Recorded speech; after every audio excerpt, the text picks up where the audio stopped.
कहते हैं वेद अपौरुषेय हैं, यानी किसी मनुष्य द्वारा निर्मित नहीं, क्योंकि जिन ऋषि मुनियों ने उन्हें लिखा उनके अंदर वो ज्ञान की ज्योति प्रकट हुई। और जब ज्ञान की ज्योति प्रकट होती है, जब वो स्वयं को लीन कर देते हैं, तो उस व्यक्ति का ज्ञान नहीं माना जाता, वो तो परमात्मा का ज्ञान होता है। भगवान कहते हैं सभी का आधार मैं, लेकिन मुझको जानने वाला कोई नहीं, मैं अज्ञेय हूँ, मैं रहस्यात्मक हूँ। भगवान आगे कहते हैं कि मैं अजन्मा, मैं अनादि, मेरी कोई स्टार्टिंग नहीं, मेरा कोई एंड नहीं। हम जानते हैं परमात्मा को कहा जाता है कि वो शाश्वत हैं, सनातन हैं, अजन्मा हैं, लेकिन कभी हम इसके बारे में विचार नहीं करते। हर चीज का इस संसार में शुरुआत है और हर चीज का अंत है, तो बुद्धि इस बात को नहीं समझ पाती कि क्या ऐसी भी कोई चीज हो सकती है जो अजन्मा है, जो अनादि है, ये कैसे हो सकता है। तो यही बुद्धि फंसती है। जब साधक जाते हैं अपने गुरु के पास, तो गुरु ज्यादातर ये कहते हैं कि तुम उस चेहरे को खोजो जो चेहरा तुम्हारा इस जन्म से पहले था, यानी पैदा होने से पहले का चेहरा खोजने की कोशिश करो कि तुम क्या थे इस जन्म से पहले। जब ये पता लगने लगता है कि मैं अजन्मा, तभी चेंज आने लगता है, उससे पहले कोई चेंज नहीं आता मनुष्य में। तो जो कुछ भी है इस संसार में, एक रेत के कण तक को भी आप नष्ट नहीं कर सकते, उसके अंदर भी परिवर्तन नहीं लेके आ सकते। हर चीज कांस्टेंट है, बट रूप बदलता रहता है। भगवान कहते हैं कि जो व्यक्ति मेरे अजन्मा अनादि स्वरूप को जान जाता है, वो समस्त पापों से मुक्त हो जाता है। अब ये बात भी थोड़ी सी मुश्किल लगती है समझने के लिए कि कैसे पापों से मुक्ति हो सकती है। जब हम जान लेते हैं कि परमात्मा अजन्मा, तो हमें यह भी पता चल जाता है कि हमारी आत्मा भी अजन्मा है, यानी उसका भी जन्म नहीं हुआ है। तो जिस चीज का जन्म नहीं हुआ, यानी हमारा जन्म नहीं हुआ, तो मृत्यु भी नहीं होती। तो ये जन्म और मृत्यु क्या है? फिर ये खेल दिखाई देते हैं। फिर लगता है एक जन्म, फिर दूसरा, फिर तीसरा, ऐसे कितने जन्म हमारे हुए, लेकिन हम तो कभी नष्ट नहीं होते। तो व्यक्ति को ये पूरा जीवन एक खेल, एक लीला की तरह दिखाई देने लगता है, और जितने पाप, जितने पुण्य, सबकी वैल्यू फिर सब समाप्त होने लगती है। जो मूल्यवान रह जाता है वो रह जाता है आपका आत्म तत्व। जैसे कोई लहर सागर से उठती है तो देखती है कि ऊपर ऊंचाइयों तक उसे जाना है, फिर दोबारा जब नीचे आती है, सागर में विलीन होती है, तब उसे समझ आता है कि मैं तो कभी नष्ट हो ही नहीं सकती। तो उसके लिए ऊपर उठना और वापस नीचे जाना फिर ये खेल बन गया। फिर जब ये खेल बन गया तो कोई दुख नहीं रहा, कोई संताप नहीं रहा, फिर कोई अज्ञानता नहीं रही। तो जो कुछ है इस संसार में सब कुछ बदल रहा है, रूप बदलता है। भगवान कहते हैं कि जो ऐसा जान जाता है, भगवान ने ये नहीं कहा कि जो ऐसा मानता है, क्योंकि अगर हमने इस स्टेटमेंट को पढ़ा तो ये भी हो सकता है कि अपने पापों को नष्ट करने के लिए हम कहें कि हम तो मानते हैं कि परमात्मा जन्मा है, लेकिन आपके मानने में कि परमात्मा जन्मा अनादि, आपके पाप नष्ट नहीं होते। लोग ज्ञान की ज्योति को जन्माते नहीं हैं, नहीं चाहते ज्ञान की ज्योति जगे, उसके लिए प्रयास नहीं होता, बस ऊपरी रूप से कार्य चल रहे होते हैं। कोई भी कृत्य ऐसा नहीं दिखता जिसके अंदर ये संभावना दिखती हो कि आप अजन्मा अनादि हैं। अर्जुन भगवान श्री कृष्ण से कहता है कि मुझे ये युद्ध नहीं लड़ना, क्यों मुझे पाप और पुण्य के फेर में फंसाते हो, मुझे नहीं लड़ना है इस युद्ध को। और श्री कृष्ण क्या समझाते हैं कि जिस दिन तू समझ जाएगा ये सारी लहरें उसी सागर का हिस्सा हैं, ये सारे मनुष्य, सारी पृथ्वी उसी परमात्मा का ही हिस्सा हैं, उसी में लीन होती हैं। उस दिन जब तुझे समझ आएगा कि परमात्मा अजन्मा, तू भी अजन्मा है, अनादि है, तब तेरे अंदर ये पाप पुण्य इन सब का विसर्जन होना शुरू हो जाएगा। फिर तू इनके पाप और पुण्य के फेर में नहीं पड़ेगा, क्योंकि दोनों की वैल्यू तेरे लिए समाप्त हो जाएगी। तू तो हमेशा रहने वाला है, ये राजा लोग भी रहने वाले हैं, मैं भी रहने वाला हूँ। कुछ समाप्त नहीं होगा, ये सिर्फ एक लीला है, सिर्फ एक खेल है। जब तू उसके साथ आसक्त हो जाएगा तब तू उसमें सीरियस हो जाएगा, और जब तू आसक्ति का त्याग कर देगा, कर्ता भाव का त्याग करेगा, तू अपने मन और बुद्धि को मुझे समर्पित कर देगा, तो तेरे अंदर ज्ञान का उदय होगा। और जब ज्ञान उदय होता है तो सारे पाप छूट जाते हैं और पुण्य का उदय होता है।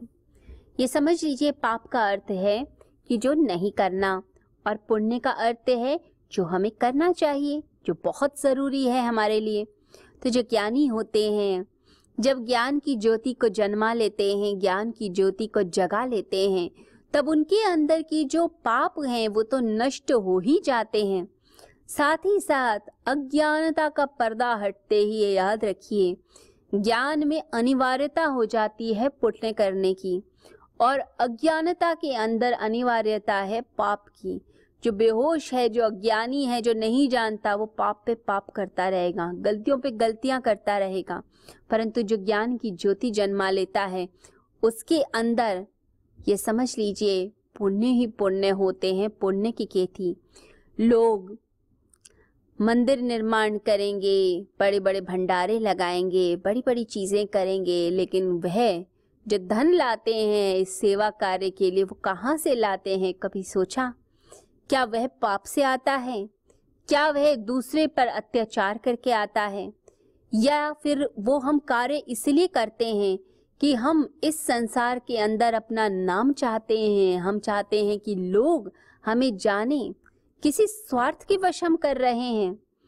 हम किस लिए कर रहे हैं इस पुण्य कार्य को? कि हमारी प्रसिद्धि हो जाए, दूर दूर तक लोग हमें जाने। कहते हैं बोधि धर्म जब चाइना गया तो वहाँ के सम्राट ने उसका स्वागत किया और कहा, मैंने बहुत सारे मंदिर बनाए, मैंने धर्मशालाएं बनाई, बहुत से मेडिटेशन सेंटर्स बनाए, मुझे तो बहुत पुण्य मिला है।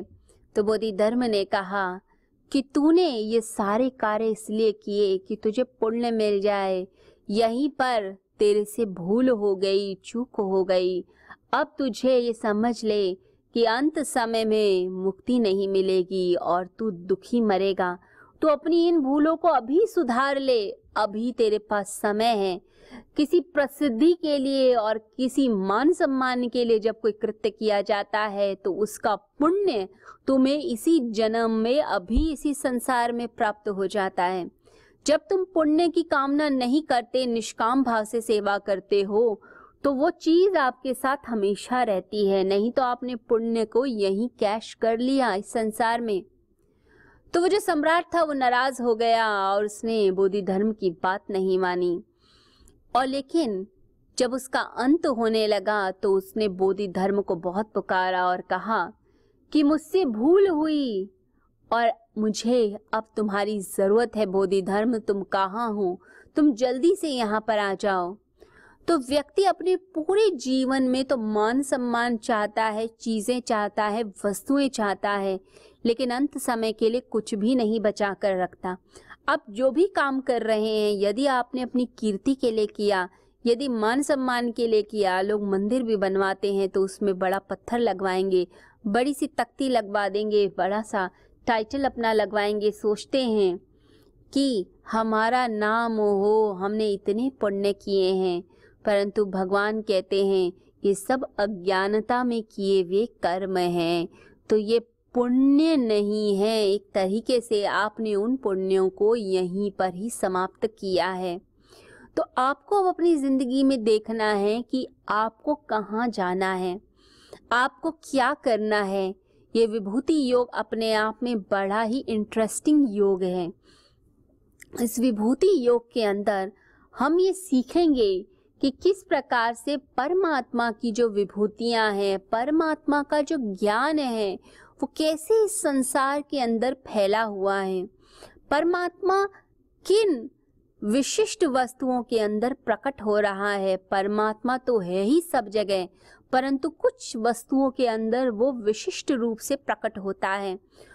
उन वस्तुओं को अगर हमने पकड़ लिया, हमने उन चीज़ों को पकड़ लिया, तो हमें वो द्वार मिल जाता है जिस द्वार को पार करके हम परमात्मा के असीम, अजन्मा, अनादि, हम शाश्वत संसार में प्रवेश कर जाते हैं। इसका हमें भान होना शुरू होता है। तो ये विभूति योग अपने आप में बड़ा ही इंटरेस्टिंग योग है और ये हमें काफ़ी चीज़ें सिखाता है जो हम हर श्लोक में जानेंगे।